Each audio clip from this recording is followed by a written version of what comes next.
BJP नेता ज्योतिरादित्य सिंधिया को केंद्रीय मंत्रिमंडल में शामिल करने के मुद्दे पर बीजेपी और कांग्रेस नेताओं के बीच में जुबानी जंग का सिलसिला लगातार जारी है और अब कांग्रेस नेता नरेंद्र सलूजा ने मध्य प्रदेश के गृह मंत्री नरोत्तम मिश्रा को जलन नाशक बर्नॉल क्रीम भेजी है।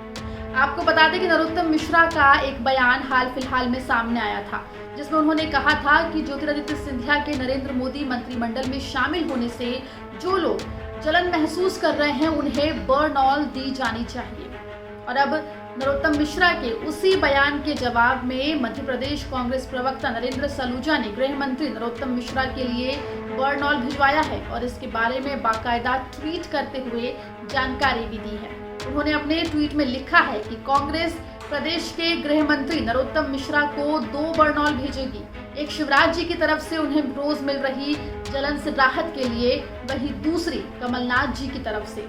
वहीं जब नरेंद्र सलूजा से इस मामले पर सवाल पूछा गया तो उन्होंने क्या कुछ कहा, एक बार आप भी सुनिए। सिंधिया जी की गद्दारी वाली बात कही थी तो उन्होंने कहा था कि कांग्रेस को मैं बर्नॉल भेजूंगा क्योंकि कांग्रेस को सिंधिया जी से जलन होती है। तभी कांग्रेस ने प्रतिक्रिया स्वरूप कहा था कि हम भी आपको बर्नॉल भेजेंगे क्योंकि आपको शिवराज जी से जलन होती है।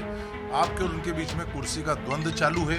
और लगातार देखा जाता है कि शिवराज जी और आपकी जो अंतर्कलह है, कैबिनेट में जो विवाद है, जो नर्मदा परियोजना के टेंडर के घोटाले के संबंध में आपने कैबिनेट के अंदर झगड़ा किया,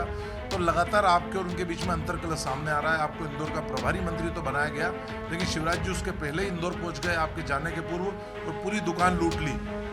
तो शिवराज जी से जलन से राहत के लिए आपको हम बर्नॉल भेजेंगे, लेकिन देखने में आ रहा है कि कमलनाथ जी को भी कोसने का काम वे लगातार कर रहे हैं। कल भी इंदौर में गए तो प्रभारी मंत्री जी ने कहा कि 2 किए ने प्रदेश को बर्बाद किया है। तो अब हमने निर्णय लिया कि 1 नहीं 2 बर्नॉल हम नरोत्तम मिश्रा जी को भेजेंगे,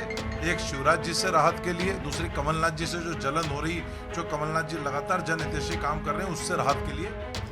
वहीं बीजेपी का कहना है कि ये कांग्रेस की एक हल्की और ओछी हरकत है। आपको यहाँ पर बताते चले कि सिंधिया अपने 22 विधायकों के साथ कांग्रेस छोड़कर बीजेपी में शामिल हो गए थे और इसी कारण तत्कालीन कमलनाथ सरकार मार्च 2020 में गिर गई थी, जिसके बाद शिवराज सिंह चौहान के नेतृत्व में बीजेपी मध्य प्रदेश की सत्ता में दोबारा लौट आई थी। और अब सिंधिया को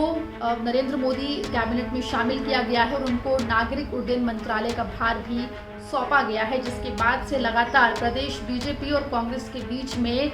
पलटवार और वार का जो दौर है वो चल रहा है। मध्य प्रदेश से जुड़ी तमाम खबरों के लिए बने रहिए एमपी तक के साथ।